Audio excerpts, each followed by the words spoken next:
Okay, this is my comeback. I don't know how to introduce this video, so I'm not going to. Today I'm going to talk about my updated favorite horror novels. It's been about a year since I last posted, and since then I've read a few things. So without any further ado, let's get started. I'm just going to start off with the things that most people are aware that I've read, because I would never stop talking about them. The first of those being The Elementals by Michael McDowell. This is a Southern Gothic horror novel. I've talked about it about a zillion times on this channel. I even have a video dedicated to Michael McDowell, so I will actually link that down below if you're so curious. But if you haven't read this and you like scary things, you should be reading it. Another book that I would never shut up about before was The Devil Crept In by Anya Allborn. This is basically a book about a little boy whose cousin goes missing, and he believes that there is a monster in the woods who has kidnapped his cousin and held him hostage or done something with him. This is one of the creepiest books I've ever read, and I think if you like monster stories, if you like stories told from the point of view of children, I think you're gonna love this because it's beautiful. The characterization of Stevie, the main character, is absolutely wonderful. It's so good, and I don't think there's anything else on the market that's quite like it. So this is one of my favorite horror books of all time. I'm going to quickly do two other books that I've talked about before on this channel, and those being Nyctophobia by Christopher Fowler and Bird Box by Josh Malerman. Bird Box, I'm sure you know all about because of the film. It's great. The book is wonderful. It's spooky. It's intense. It's great. Nyctophobia, I have been in between on whether I really love this book or feel meh about it. I can't quite decide. And I think it's just because of how intense this book was and how actually afraid I felt while reading it that I can't quite let it go. So I decided to put it in this list because of how much I keep thinking about it and going back to it. I really enjoyed this. Really would recommend you read it. And same thing with Bird Box. Bird Box is, like, at this point, a classic. I think it does what it tells you it's gonna do, and I think it's really effective. Another book that I did mention before on my channel was The Crow Girl by Eric Axel Sund. Now this and a few other books that I'm going to mention is more of a psychological thriller / mystery. However, to me, it felt almost horror-esque with how it made me feel and how I reacted to it. This is a, I believe, Scandinavian novel about a detective and a psychologist who begin to work together because there are a bunch of children's bodies that are being found. The imagery is gross, but this also deals a lot with sexual assault, with rape, with the murder of children, with past trauma, and with mental illness as well. It plays a huge part in this book, and I love it so much. And it's one of those books that kind of grabs you and pulls you in. But I know that it's a polarizing book and that some people don't enjoy it and don't think that the representation is quite accurate. However, to me, and based on what I know, it seemed accurate to me. I would recommend it if you like mystery and if you like kind of fucked up shit, because this is fucked up. I'm not gonna lie to you, this is real fucked up. Another book, again, that I've mentioned on my channel before is The Devil of Nanking. This is a strange book to describe because the plot is a little weird. It's about this woman who goes to Japan to try to convince a man to show her or tell her about a video that might or might not exist. The video is of something grotesque, of something horrible, of something unspeakably awful. But this girl is obsessed with it and has been obsessed with it since she was a child. This book will scare you. And when I say it, like, and I don't mean like it'll like spook you out, like it'll give you a creep, like, no, this book will frighten you. I was literally frightened while reading it. Specifically with one scene, and if you've read it, you might know what I mean, but like, I was scared while reading this book. I think if you haven't read this and if you're interested in character studies, but also in actually feeling uncomfortable, I would read this because it made me uncomfortable. It made me anxious. I love it. I love it so much. This book that I'm going to talk about next isn't necessarily a horror novel. However, it did scare me. So that is Baby Teeth by Soige Stage. I'm not sure if I pronounced that right. I doubt I did. All I know is that this book is about a child who is likely a psychopath, and the child wants to kill her mother and be, I guess, together with her father. It's fucked up. This book made me wish that this child was like gone, just gone. Like the whole book I was rooting for the mother to get rid of her child because I thought, because the child is like a literal demon, like not a demon, like this isn't like a ghost story. I mean that the child acts like a demon. This book made me nervous. Sometimes when there are sort of evil children, it can kind of be, it can miss the mark. It doesn't feel scary. It just feels kind of cliche. This book makes you hate the child. Like I wish that the character, like the child character, was dead in this book because of how scary she was. She was like a movie monster. Yeah. I don't want to say anything else. All I want to say is if you like creepy children and creepy shit that children do, this is it. I'm going to quickly detour into graphic novels that I've read. I want to talk about Harrow County. This is a horror graphic novel about a young girl who turns 18 and realizes that she is the descendant or reincarnation of this old evil witch.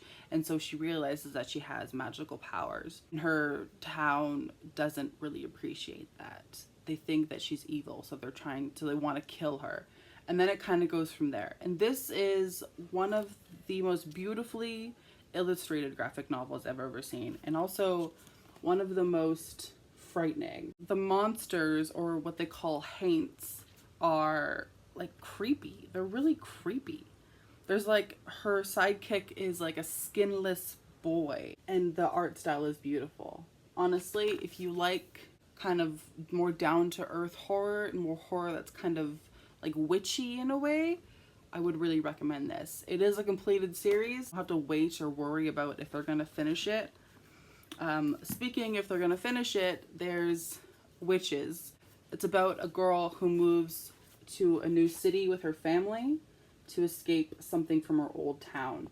What really strikes me about this graphic novel is how graphic it is and how much detail they went into with the art. I love it so much, and this is the only volume that they have out. They haven't come out with the second volume yet, or maybe they never will, which is really frustrating to me because I absolutely love this. So again, if you like scary graphic horror and like the form of like a graphic novel, this is your boy. The last and my absolute favorite out of all of these is Ice Cream Man. So this is the first volume of Ice Cream Man. Ice Cream Man is basically like a collection of short graphic stories about this ice cream man who is like actually just like a demon and will fuck up everyone's life. The imagery will scare you. Like, it's not fun to look at, but at the same time, the characters and the stories are always so like engrossing that you can't help but read on and continue with it. I really recommend these graphic novels. I think they're super fun, they're super scary and creepy. Also, I just love this cover in particular. I think it's awesome. The Troop by Nick Cutter. This is about a group of Boy Scouts who go off to this island with their leader, I think for like training or something, or like a camping trip basically, and then they get stranded on the island along with this infectious parasite. It's really gross, I'll tell you that. You will never look at worms the same way again. It's about these 12-year-old boys who are basically trying to survive amongst each other. They're all awful, or most of them are awful, and a lot of them are terrifying. Especially one, if you've read this book, you know what boy I'm talking about. Fucking creepy as shit. That little boy, no, no, no, no, no. It's a really fun book. I think if it was like summertime, you're on the beach, you want something a little spooky, this is your guy. It's like a fun kind of summer read. At least that's how I think of it. The next one I'm going to talk about is something that I read recently, and I don't know if I want to recommend it, but I'm going to show it to you anyway. So that is The Girl Next Door by Jack Ketchum. This is a horror novel based on a true story about a little girl who basically gets tortured and held hostage by her family members and the neighborhood children. This book is graphic, it's gory, it deals with misogyny, it deals with sexual assault, it deals with group mentality. The protagonist is a boy who lives in the neighborhood who kind of has to decide for himself whether he wants to be an active participant, a passive participant, or someone who actually helps this girl who's being like literally tortured. She's like a 16-year-old girl who awful things are happening to her in this book. And reading it, I wasn't sure what the point of it was, because it is based on a true story, and the girl who it's based on did suffer horrible, horrendous things to the point where she eventually did die, and those people who committed those heinous acts were punished. So reading it, I wasn't sure how I felt about it, because reading it made me feel gross, it made me feel angry, it made me feel sad. And then I finished it and I didn't know how to rate it or if I wanted to ever recommend it to people, because I don't know if I should recommend it to people. All I know is that I read it, I don't ever want to read it again, and it's called the most fucked up book that's ever been written. And I can see why. I'm just gonna leave it there because I don't want to say like, yeah, this was great, you should read it, because that's not how I felt about it. I'm just gonna give you the option for yourself if you want to check it out. I want to talk about the book that I'm currently reading, which is Kin by Keelan Patrick Burke. This book, which I'm almost finished, is so good. This is like my new favorite thing in the world right now. I love this book so much. I've been putting off finishing it because I don't want it to end because I love it so much.